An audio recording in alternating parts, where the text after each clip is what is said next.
Joining us right now is the director of Heritage Foundation's Margaret Thatcher Center for Freedom and former foreign policy advisor under Margaret Thatcher, Nile Gardiner. Nile, it's always a pleasure to see you. Thanks very much for joining us. It's my pleasure. Thanks very much. Your takeaway from what you've heard so far, and what do you think will get accomplished at this NATO meeting? Yeah, certainly a very significant press conference on many fronts, actually, this morning here in London. And I think most striking, actually, certainly from the perspective of being here in London, is that, the president is taking on Emmanuel Macron. And the president made it very clear that he thought Emmanuel Macron's comments about NATO, that NATO is on his deathbed, these comments were hugely insulting, I think, to President Trump. And I think that Donald Trump's remarks were absolutely spot on. I think Emmanuel Macron is trying to undermine the NATO alliance. U.S. leadership is actually strengthening NATO at this time. You're seeing significant increases in overall levels of defense spending. But Emmanuel Macron wants to build up his own delusional European Union army to challenge the United States. And I think that the president is calling out Emmanuel Macron on the NATO front, and he's absolutely right to do so. So I think that, the key flashpoint certainly for the NATO summit is going to be this clash of vision between Donald Trump and Emmanuel Macron. And also, of course, President Trump is making clear that the French protectionist digital services tax is absolutely unacceptable as well.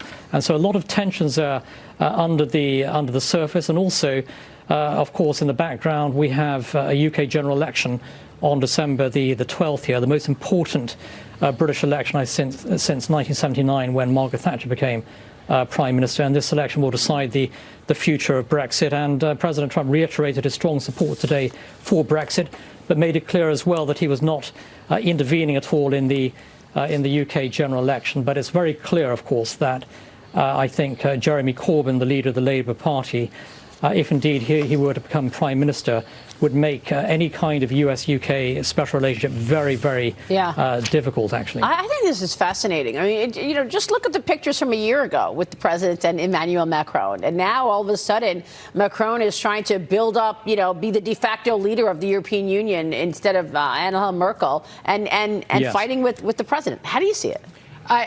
Niall, where's the money going to come from for Europe to build its own army, if you will, to use your words, given the fact that they are held down, weighted down by a socialist state? Yeah, that's a great point, Egan. And, Emmanuel Macron, as always, is hugely hypocritical here. The French spend 1.86% of GDP on defense. You compare that to 3.42% for the United States. And, Emmanuel Macron is full of, pomp and posture, really, and very, very short, I think, in terms of real substance when it comes to defense spending. And Emmanuel Macron is all about the political optics, really. He wants to present himself as the new leader of Europe. He sees himself as a sort of, modern-day equivalent to Napoleon, I think, in many respects.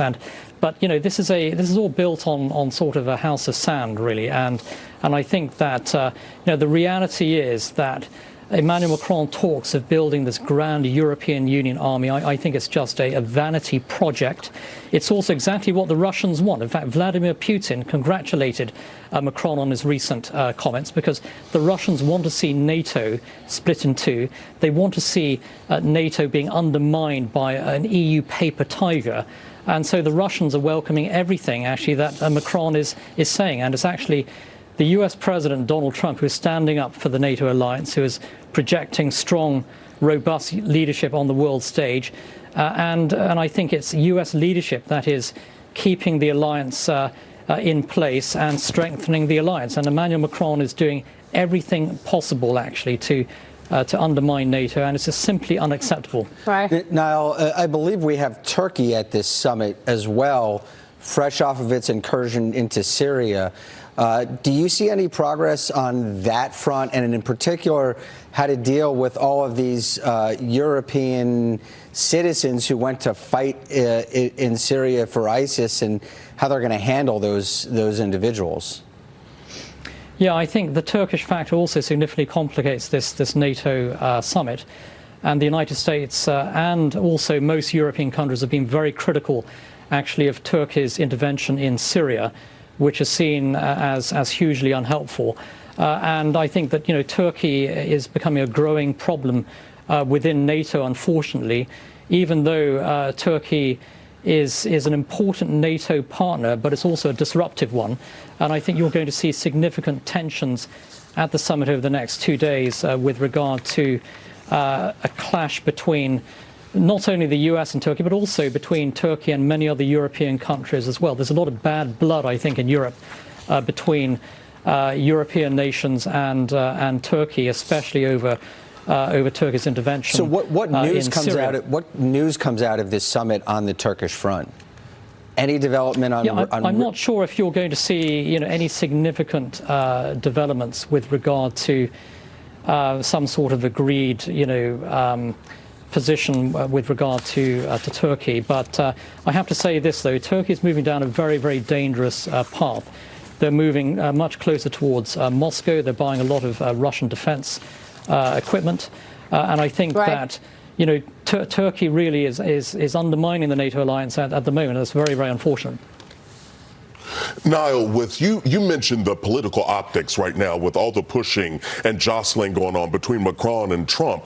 Do you see the French issue getting as bad as the Chinese issue is right now?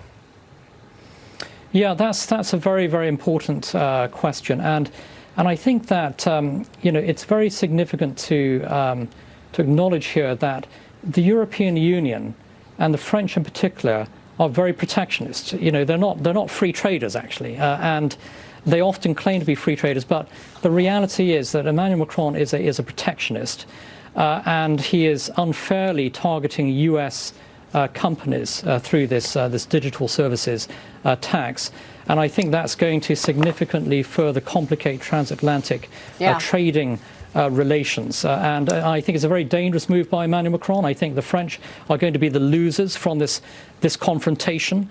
But it's a reminder that Emmanuel Macron is not a free trader. He is a protectionist figure, and he is targeting directly U.S. companies here. And I think also Emmanuel Macron is increasingly isolated within Europe itself on the NATO front. The Germans are actually very unhappy with Macron's movements on NATO, and so you're seeing an increasing split between Berlin and Paris, the two traditional big powers of continental Europe. So I think it's going to be a fascinating few months ahead, I think, in terms of transatlantic relations and also in terms of the power play within the European Union as well. Yeah, well, certainly as we await any partnership with China, we'll see about that as well. And Macron seems to have forgotten who saved their you-know-whats during World War II. That's right. That's Absolutely. Right. Yeah. Now, it's good to see you this morning. Thanks so much. Great to see you. Thank you, Maria. Nile Gardiner joining us there.